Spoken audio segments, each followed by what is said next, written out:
से निकल गए हैं, उनका मैं तहे दिल से स्वागत करता हूँ। वो आप आए, उनका आभार व्यक्त करता हूँ। इस प्रोग्राम की अध्यक्षता करते हैं विमलेंद्र सिंह जी रणावत, जिन्होंने सहृदय हमारा आतिथ्य स्वीकार किया और आज यहाँ आकर के हमको धन्वंतरी भगवान और इस प्रोग्राम को अनुरोध किया, इसलिए उनका भी मैं हृदय से आभार व्यक्त करता हूँ। आज के मुख्य वक्ता के रूप में रविंद्र साय जी, जो वरिष्ठ आयुर्वेदाचार्य हैं, उन्होंने धन्वंतरी भगवान के बारे में उद्बोधन देके हमें अवगत कराया, इसलिए उनका भी मैं हृदय से आभार व्यक्त करता हूँ। सर आपका मधु भाषण सुन के सभी को गदगद कर दिया और एसडीएम साहब ने हमें प्रोत्साहन किया, उसके लिए भी आपका बहुत बहुत धन्यवाद सर। जब भी जरूरत पड़ेगी हम आपका सहयोग लेंगे।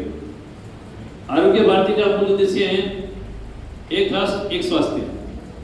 जैसा कि हमारे प्रधानमंत्री जी का ये मोटो है, एक राष्ट्र एक स्वास्थ्य 2047 तक सबके लिए स्वास्थ्य की बात होगी और उसमें हमारा आरोग्य भारती के विभिन्न जो आयाम है उसको हम निभाएंगे और उसको पूरा करेंगे। और हर जिले में ये प्रोग्राम होते रहते हैं और महिलाओं से रिलेटेड भी समस्या के बारे में हमारे साथ श्यामा जी सी भी हैं, जो इसमें हमारा सहयोग करिए, उसके लिए भी बहुत बहुत उनका धन्यवाद। जो सामने बैठे हैं वरिष्ठ चिकित्सक जो यहाँ सेवा से जुड़े हैं, इसमें मनोहर सिंह जी है, हमारे योगाचार्य विजय राज जी है, गर्ग साहब है, मैडम प्रतिभा में है, मोतीराज जी जो निरंतर से बताते रहते हैं, भाटी जी हैं और सारे हेमंत जी वगैरह, और ये जो तंबाकू के बारे में आप जानते हैं सर, सब हमारे ये इस स्वस्थ राष्ट्र के लिए ही कार्य कर रहे हैं।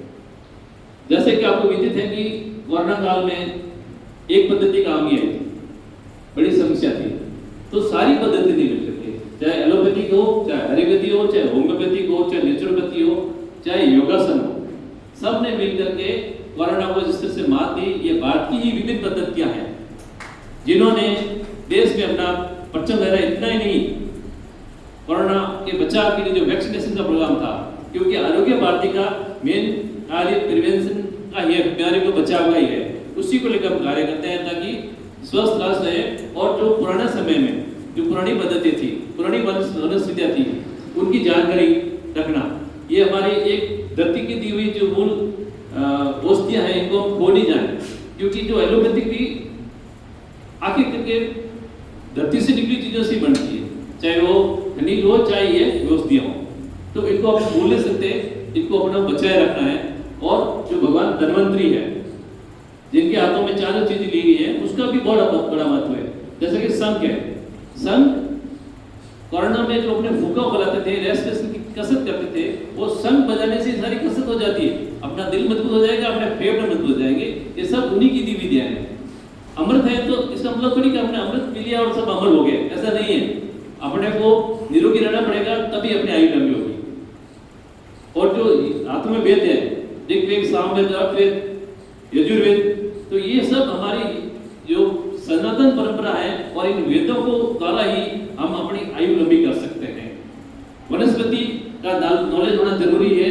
और जो एक बार किसी शिष्य ने धन्वंतरी जी पूछा था कि धन्वंतरी जी एक ऐसी औषधि बताओ जिसको लेकर के सारी व्याधियां ठीक हो जाए, सारी बीमारियां ठीक हो जाए, तो उन्होंने बड़े खुश होकर के धन्वंतरी भगवान ऋषि थे, तो ऋषि का मतलब जो ऋषि का कार्य करते रहते थे, तो उन्होंने कहा ब्रह्मचर्य हम परम औषधि, ब्रह्मचर्य पालन ही परम औषधि है। अगर 25 साल तक ब्रह्मचर्य का पालन करोगे तो आपको शांति, क्रांति, समृद्धि, आपकी सुंदरता, आपके कभी व्याधि नहीं आएगी, आपके कभी दुख नहीं आएगा और आपकी अच्छी क्वालिटी की संतान पैदा होगी, आप कभी बीमार नहीं पड़ोगे।